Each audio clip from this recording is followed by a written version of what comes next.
Hola, soc la Mercè, soc psicòloga i avui t'explicaré alguns consells perquè puguis dormir millor. Sabies que els nens de 6 a 13 anys haurien de dormir de 9 a 11 hores? Els adolescents ho haurien de fer de 8 a 10 hores i els adults ho hauríem de fer de 7 a 9 hores?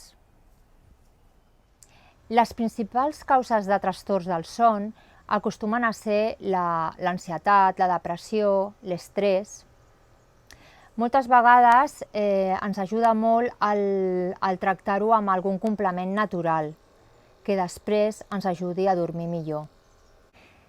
Què podríem fer per reduir aquest estrès que està provocant aquests trastorns de son?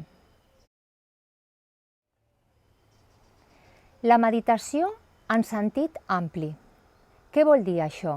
Això vol dir que fins i tot quan estem treballant, quan estem fent alguna tasca, podem centrar-nos només en això, no estar pensant en altres coses que estem fent. Això per mi també és meditació, és centrar-se en allò que estàs fent i no anar-te'n amb altres coses.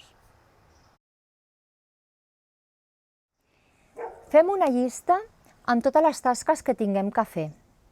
D'aquesta manera, a mesura que anem fent les tasques, les anirem tatxant i això farà que estiguem més tranquils. Llavors, en el moment que alguna tasca no se pugui realitzar en el dia d'avui, no passa res, la farem el dia següent, no passa res, es pot fer igualment.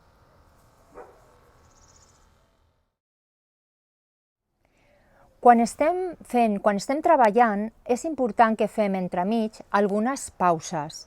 Descansem i llavors en aquests descansos el que hem de fer o caminem una mica, o fem unes respiracions profundes, o fins i tot ens concentrem en una espelma que tinguem encesa, o bé sentim una mica de música relaxant i tornem a reemprendre un altre cop la tasca que estiguem realitzant.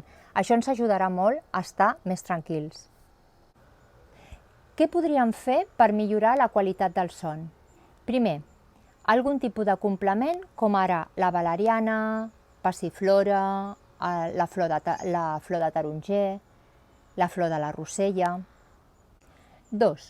Mantenir una rutina a l'hora d'anar a dormir, és a dir, 10 minuts abans d'anar a dormir, millor deixar les pantalles de costat, llegir un llibre, sentir una música relaxant, fer una meditació, qualsevol cosa que et pugui servir com a rutina. 3. Us aconsello fer habitualment una mica d'exercici físic, ja sigui estiraments o algun altre tipus d'exercici com ara el pilates o el que sigui, perquè això fa que el nostre cos es cansi i puguem dormir millor. 4. Acondicionar l'habitació. Què vol dir això? Vol dir que és important que hi hagi unes condicions prèvies, foscor, que no hi hagi soroll, que s'estigui a una temperatura correcta, que s'estigui en definitiva amb unes condicions adequades per poder dormir bé. 5. Traieu de l'habitació tots els aparells elèctrics, ja siguin despertadors, mòbils, televisors, tot això. Això ens dificulta el dormir.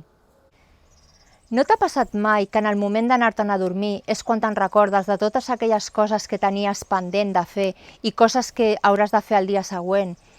Doncs a mi em passa moltes vegades això i llavors el que faig és sempre jo a la meva tauleta tinc una llibreta i un bolígraf. Llavors apunto totes aquelles coses que m'han quedat pendents en el dia d'avui i les coses que tinc que fer el dia següent. I d'aquesta manera la meva ment queda alliberada. Espero haver-te ajudat amb tot això. No oblidis de subscriure't en aquest canal i fer un m'agrada. Cuida't molt!